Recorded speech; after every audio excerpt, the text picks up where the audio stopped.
Là, vous réalisez un buffado avec une seule planche de bois. Donc, la planche, elle fait 1,69 m, plus ou moins.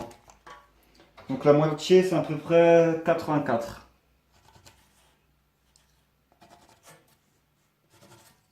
Donc là, c'est bon, j'ai pris la moitié.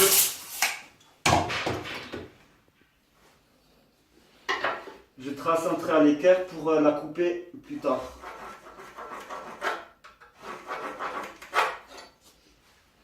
Maintenant, je prends une grande grèble ou un grand morceau de bois ou un tasseau pour regarder la planité de la planche. Là, il y a un défaut. Il y a une grosse bosse. Donc, je prends le rabot et je rabote.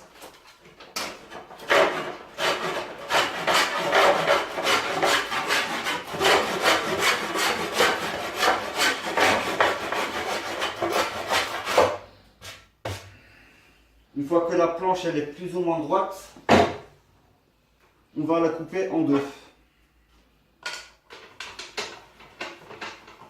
On prend la scie à aiguille pour couper la planche de bois.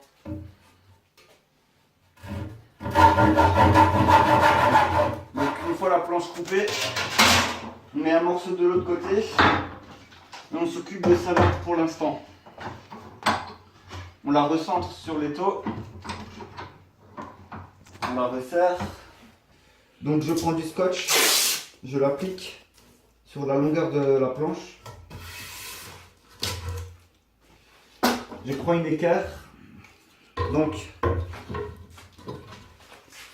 la largeur de la planche elle fait 9 cm. Moi je vais prendre à peu près 4,5. Ensuite là j'ai tracé un trait aux 4 cm et aux 5 cm. Je fais pareil de l'autre côté. 4 cm et 5 cm. Ensuite, je trace du 5 au 5 et du 4 au 4.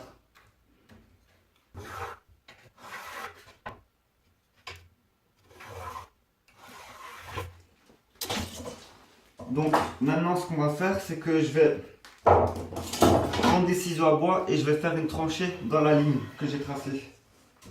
Donc moi, comme je n'ai pas de défonceuse, je le fais au ciseau à bois. Donc je commence d'un côté et je finis de l'autre. Faut pas hésiter à taper bien fort.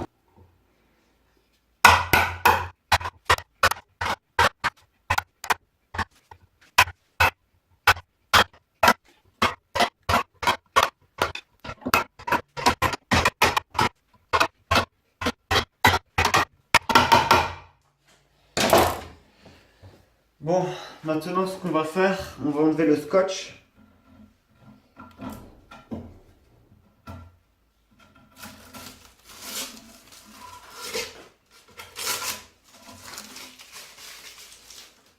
Et on va enlever là où j'ai tapé, sur tout le long de la planche. Normalement, si on a tapé assez fort, c'est censé s'enlever facilement. D'accord.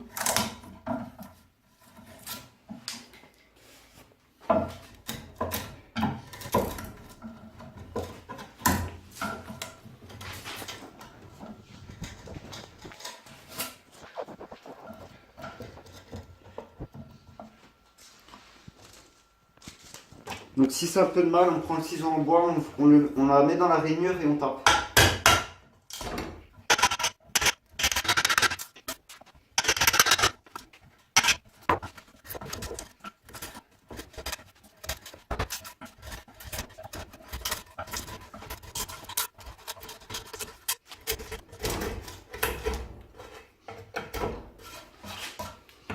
Maintenant que toute la saignée a été faite, on passe un coup de brosse métallique pour enlever, voir ce que ça donne.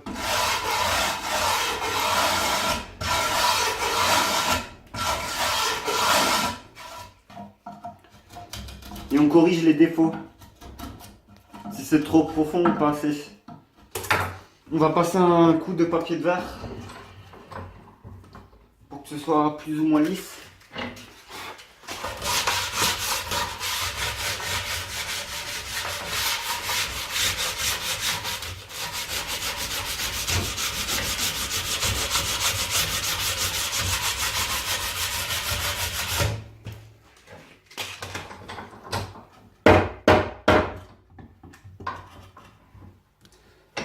Je regarde si ma ligne est droite. Ça va, elle est droite.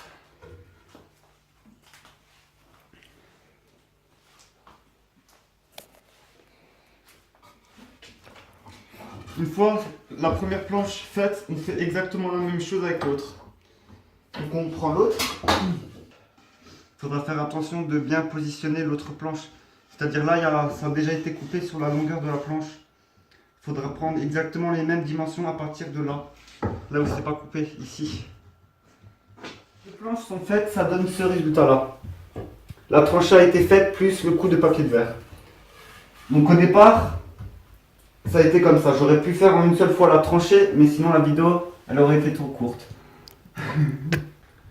Maintenant, ce qu'on va faire, on va regarder la planité des planches de bois. Vu qu'ils sont coupées en deux, ça pourrait très bien changer.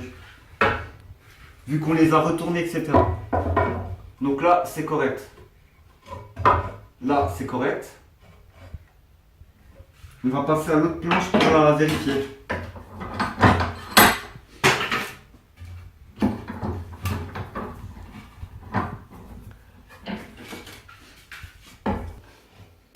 Sur ce côté-là, ça va. Ah, là, il y a un gros défaut, là. Il y a un jour à peu près de 3 mm. Donc ça va pas le faire. Donc il faut corriger ce défaut-là. À partir de là, à peu près. Donc je prends le rabot et je rabote.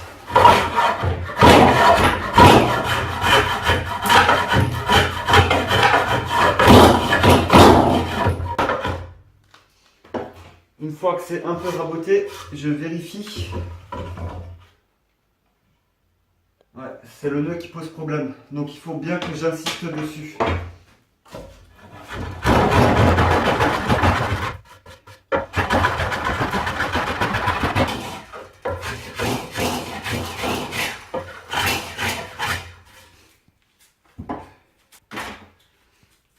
Donc comparé au départ, là c'est vraiment correct. On va passer à la suite. Donc, on va mettre de la colle partout, sauf au centre.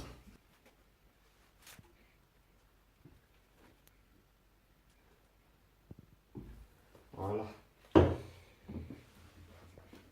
Et après, j'étale avec le doigt.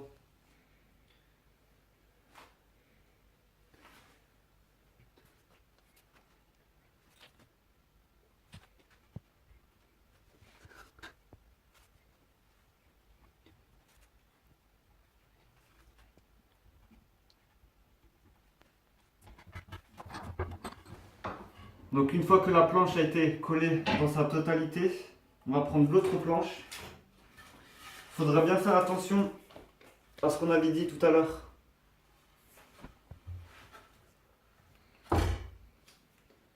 Je vais prendre des serre-joints pour les maintenir ensemble.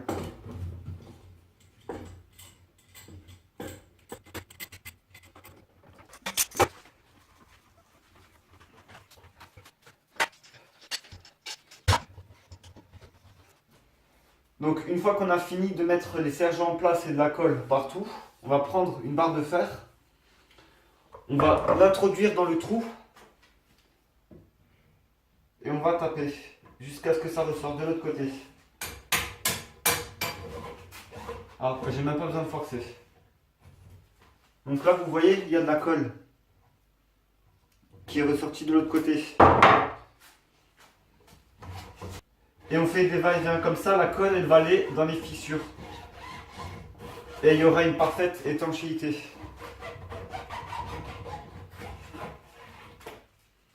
Une fois que la barre est sortie, on desserre l'étau. Une fois qu'on a sorti la planche de l'étau, on va remettre un serre-joint au centre.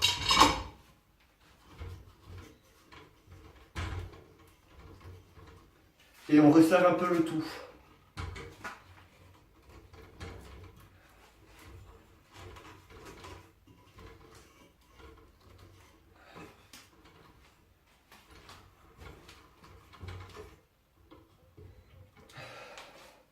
À partir de maintenant, il faudrait la laisser 48 heures comme cela. Il ne faut surtout pas y toucher. Donc 48 heures après l'assemblage des morceaux de bois, on pourrait commencer le rabotage. Donc là on peut commencer à enlever les serre-joints. Donc on ouvre l'étau pour mettre la planche et on le coupe.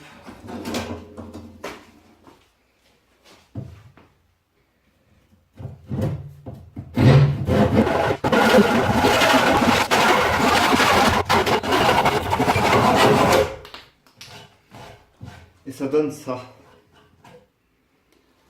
On fait pareil de l'autre côté.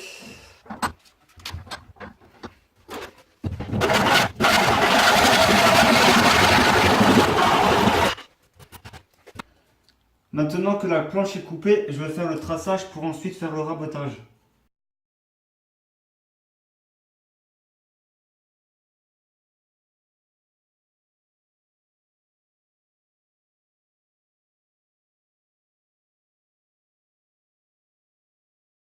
J'ai effectué le traçage.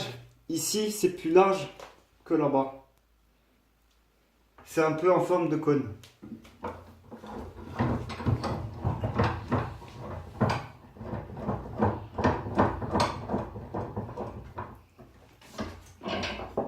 Maintenant, on peut commencer à raboter.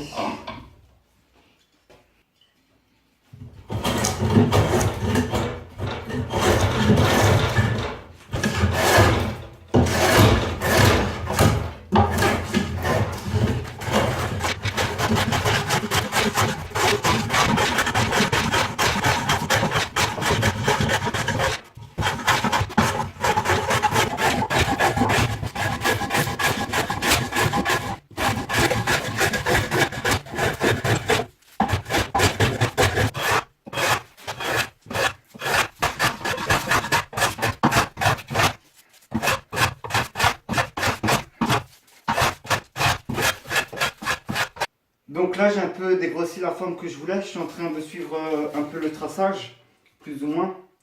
Donc comme je vous l'avais dit avant, là c'est plus épais que là. Donc là, il faut que je l'affine pour avoir un résultat parfaitement conique.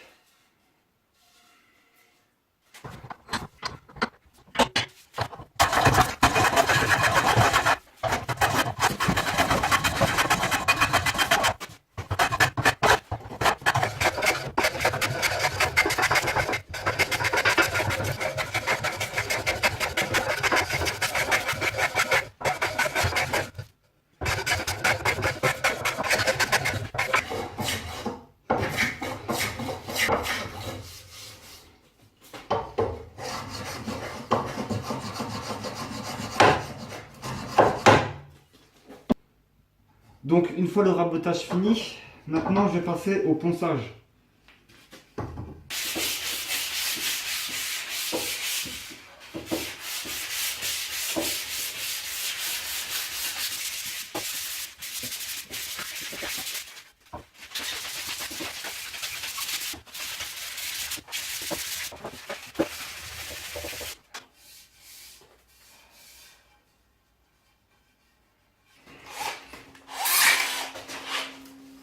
Vu qu'on va souffler de ce côté, si on met la bouche comme cela, l'air va passer à travers les fibres et il n'y aura aucun soufflement là-bas. Donc on va creuser le bois.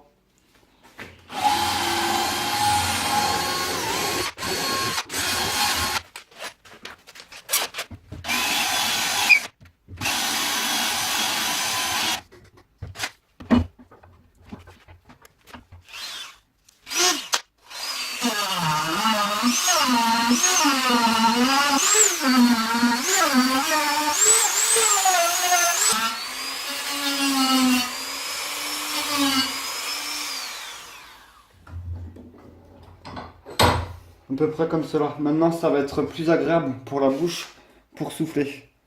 Ça va être tout lisse.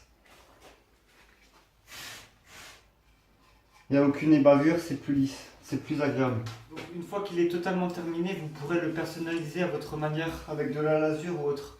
Moi, ce que je vais faire hors caméra, car je ne sais pas trop ce que je veux et je veux prendre le temps pour que ce soit bien fait. Donc voilà.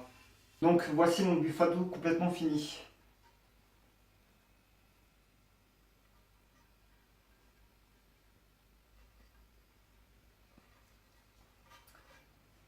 Si tu as aimé cette vidéo, n'hésite pas à laisser un j'aime.